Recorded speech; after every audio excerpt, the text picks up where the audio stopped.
Edo State Governor Senator Okpebholo don beg traditional rulers for South-South say make dem support President Bola Ahmed Tinubu's second term for 2027.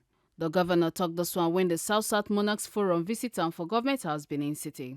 Im yarn say traditional rulers get big role to play for Naija to better and dem suppose stand gidigba behind President Tinubu. Governor Okpebholo con hail Oga Tinubu for how e dey try fix security wahala and revive Naija economy through bold policies and reforms wey go help raise revenue.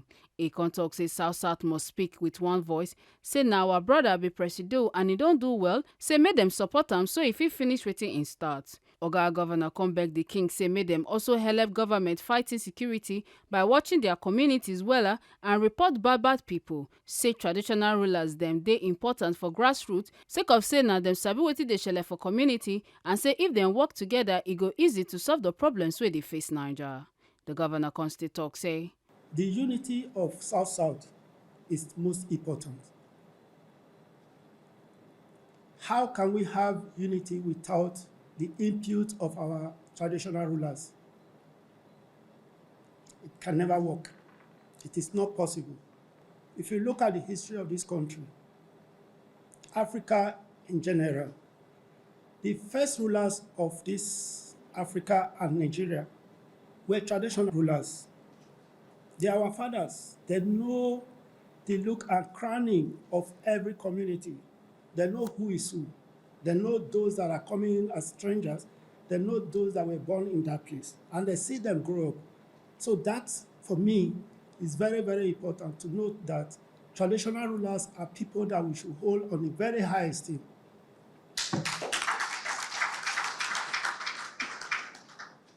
Yes, when we talk about traditional rulers in the South, some people will have a layback, but it shouldn't be so. These are the grassroots of our community. They know the problem of our people. They are the ones that actually have the interest of our people at heart. They are the ones that governs our people day in, day out. Without them, nothing can really move. So, for me, it's yes to traditional rulers, and my support also goes to traditional ruler. Anytime you knock at my door, I'll wake up to respond. I'll make sure from today on, I'll start talking to our governors from the South-South. There will be a need for Southern governors to come together and the traditional rulers to come together and have a common meeting. I want to beg the traditional rulers to help the president, to support him, because most of these problems we have in this country, they are coming from home. You see foreigners coming into your community. You don't know them. You need to call to find out who are they, what are they looking for. Report to the appropriate authorities so that we'll know how to monitor those people. With this, all this insecurity will reduce drastically, because I know that the traditional ruler really, for me, have a major role to play when it comes to community policing. They have their voice. They have their women. They can easily get information. Somebody going to a farm and is not coming back, the first person to be alerted is the traditional rulers. This way, if we are beginning to get information as quickly as possible, then we will know how to rescue and how to arrest such situations. So this area of insecurity are area that I'm actually really begging the traditional ruler to cooperate with government so that we can move this country forward. Then the second one is unity among the traditional rulers and government. I am begging that the southern traditional rulers should wake up. Let us start speaking with one voice. If we begin to have a common meeting, begin to talk to ourselves. If you see where I'm going on and say, Governor, call me and say, you are not doing this rightly, I will correct it. Now, look at the South. We have our own son, who is the president of this country. President Tinubu has done so much for this country. There are bold steps that he has taken that is difficult for ordinary person to take. Let us go to issue of fuel subsidy. I remember several presidents that were president of this country. It was difficult for them to remove fuel subsidy. But this man came with boldness to remove this fuel subsidy within a second. And today, the Nigeria governors, the Nigeria at large, we are enjoying it because those money were going to individuals' pockets. Why is it that now that allocation has increased? Because he used that bold step. Those money were going to individuals' pockets. And that were their strength. This is one of the reasons that South will say, yes, this is our own. We must support him. Dollar racketeering was going on. There was subsidy in dollars, and which many people will say, how? They will just take $1,000, $1 million, $2 million, give to one individual. He will go to the market. Dollars of probably central bank is selling it for 360. Now somebody will take it to go and sell for 700, 800, 1,000. He has gotten dollar for 360 naira. He takes this dollar to the market and sells for 1,200. That is dollar racketeering. But this man said, no. If you are a businessman, buy for this amount, buy for 1,600 or 1,500. Then a common man buy for 1,500. Then we discover that our racketeering is not there. So in the other way around, the money is now in the pocket of the government, and that is what they are sharing to every state today. So for me, I said, the second term of Mr. President is not negotiable. Look at the tax reform. People were not educated about the tax reform. By the time I sat with my colleagues, I will look at the success and what it will bring to Nigeria at the long run. I said, no, this tax reform is something that Mr. President should be commended for. For his own side, Vice Chairman of the Forum and Oroji of Okpe Kingdom, His Royal Majesty Major General Felix Mujakbero retired, come salute Governor Okpebholo for the way they carry traditional rulers along and come also congratulate am on top in election and tribunal victory. And constitute am for how he take restore the rights of the Oba of Benin and stop the plans where he want divide the kingdom. A constituent say dem dey in bag gidigba, say dem dey see his efforts and boldness, say Governor Okpebholo na true leader wey Edo people need and dem go support his administration wella. I'm representing our chairman, who is on his way here today, and I have his permission to read his speech. Your Excellency, we are grateful to you for granting us audience at such a busy time in the life of your administration. Your Excellency's goodwill, steadfastness, commitment, and dynamism to matter relating to traditional institutions, never in doubt, is meticulous, thoughtful, generous, and always well beyond our expectation. You have continued to embody pragmatism and strength of character on behalf of the state, while accepting vicissitudes with magnanimity. You are the beacon of leadership Edo State solid lays at this crucial time of its development. Since this is the first visit of this forum to Your Excellency, permit me to, on behalf of the trustees, leadership, and members of the South-South Monarchs Forum, congratulate you on your well-deserved resounding victory at the 2024 gubernatorial polls and validation of that mandate by the Election Petition Tribunal. Your Excellency's election as the 7th democratically elected executive governor of Delta State, Edo State, is a resounding confirmation of the collective goodwill and demonstration of the confidence reposed in your capacity and competence to lead Edo State to achieving its strategic objectives. It is also a potent testimony to the fact that progress has been made for Edolites, both at home and in diaspora, to collectively reach out to a new future for a new foundation of sustainable democratic reengineering, rebirth, and proactive leadership. The goldfish certainly has no hiding place.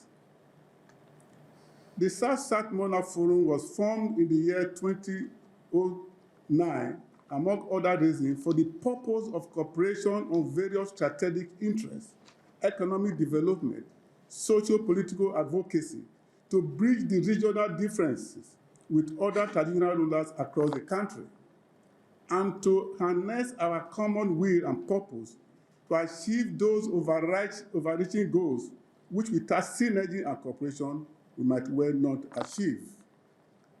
As a forum, we are pleased with Your Excellency frontal repositioning of governance. We have from the onset shown unequivocally to all Edolites that your administration will not condone anti-progressive rhetorics. We wish to encourage you to progress in that spirit and not to be deterred. We also salute your courage and resilience in the fight against insecurity in all ramifications. Your Excellency's choice of action are well articulated and are receiving the widest public support. We must not forget to appreciate your common generosity to the traditional rulers in Edo State. In short, we are grateful that the traditional institution occupies a strategic place in the configuration of your administration. We must not fail to acknowledge your bold and courageous decision to restate the full rights and privileges of His Royal Majesty Omonoba Edo Ukwu Okpebholo, Oba Ewera the second CFR, the Oba of Benin, that were denied him, and also the attempt to balkanize Benin Kingdom into several chiefdoms, a situation that would have altered the resilience, culture, and tradition of the Benin people.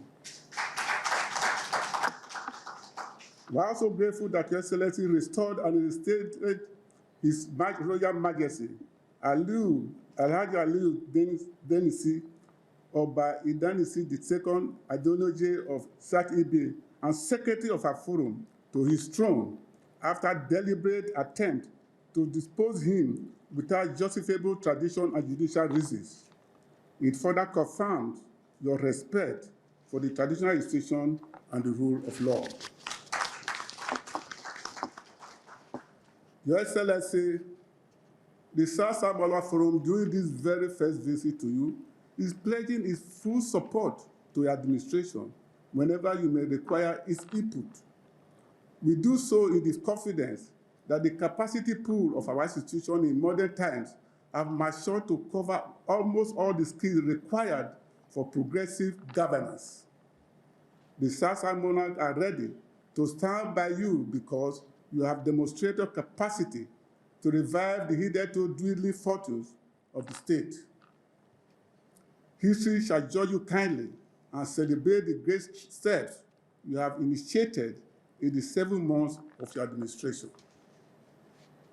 After a deep and intensive consultation, we, the leadership and members of the forum, we sought to visit to initiate a conversation with you and to add voice to the teeming aspiration of the diverse stakeholders from the zone to Your Excellency, and to seek your support for their realization. Your Excellency, there is hardly any remarkable infrastructure located in our region that is not in a deplorable state of condition. We understand the infrastructural deficit in the whole country and your sincere, noticeable effort at fulfilling that gap. Accordingly, we wish to draw Your Excellency's attention to the deplorable state of the Benin-Awoshi-Okene Road and the Benin-Warri Road. We know that these infrastructures are not state-owned, but they are federal government-owned.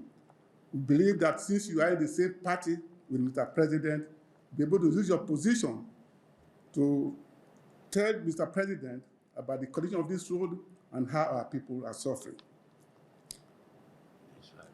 These highways are gateway to the economy of Edo State and the South-South in general. The more they remain deplorable and impassable, the more our economy will remain comatose.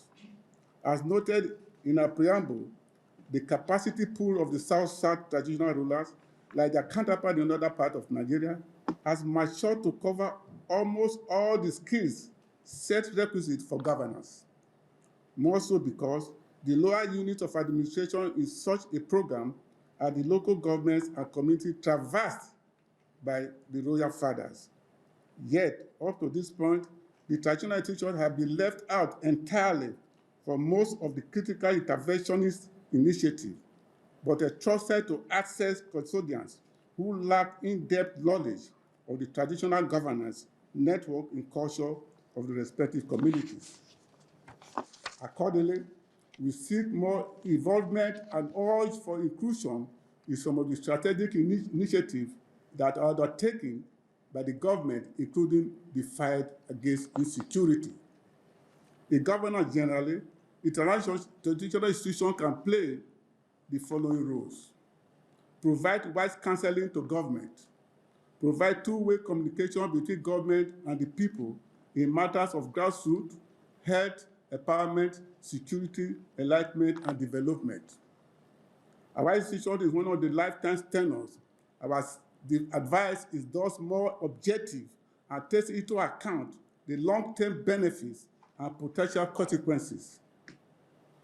We address sustainability while the political class, by their limited term calling, address expediency. We are close to the pulse of our people and cannot do anything contrary to their long-term interests without risking serious consequences. The traditional institution can mobilize the grassroots for sustainable self-help programs. It has an abiding responsibility to adjudicate an intervention in local disputes and crises, as well as in security. In morality and ethics, the traditional institution brings to the table values that are beyond the letters of our laws and constitution. I will venture further to say that the morality and ethics of ancient institutions is far from the encoded in our jurisprudence, as the law of the New Testament is from that of Moses. Thus, we thus persuaded that big dreams, audacious expectation, daring decision from one short progress to greatness, other calling for bold choices are: 1, poverty arising from corruption, dwindling natural resources, and wrong priorities. Clearly, hungry people will sell their democratic franchise to the highest bidder because they lack the minimal self-sufficiency necessary to exercise real choices. Thus, they make easy recruits for all kinds of anti-state causes, from banditry, kidnapping, etc., to other potentially seditious movements in the misplaced hope of gaining improved opportunities. Consequently, poverty and patriotism, being strange bedfellows, made even more so by dwindling dependable resources, this meeting should take a hard look at creative, sustainable choices that can guarantee robust, inclusive development. 2, lack of trust in natural affairs in a multicultural polity. Mistrust has penetrated our body politics to such extent that it is now have it or not life for its own, defiant of plain reality, of sacred opportunities, and the supreme will of God to give, withhold, or even take back at his sole pleasure. Nobody believes anyone anymore. With diligence, patience, and commitment to due process, their turn will finally come, whether as individual, ethnicity, or regions. It is thus clear that we need articulated synergy in which individuals in good standing, statesmen, faith groups, advocacy groups, and traditional rulers with their strong existing network can all play their respective roles. Finally, Your Excellency, we are graciously invited to note that we commonly refer to as the Cord North has over the years enjoyed a high measure of unity and harmonized leadership between the political class and the traditional institution. Just recently, the northern governors and the Northern Council of Traditional Rulers held a joint meeting to articulate on some of the challenges confronting the North. It is our expectation on the need for robust interface, affinity, and collaboration between the Southern Governors Forum and the South-South Monarch Forum to enrich perspective on regional issues of sustainable development. Make una no forget say, as we see am, na so we dey talk am. We no dey take blame. From Government House, Benin City, Ekata Ojisoli, TMC News.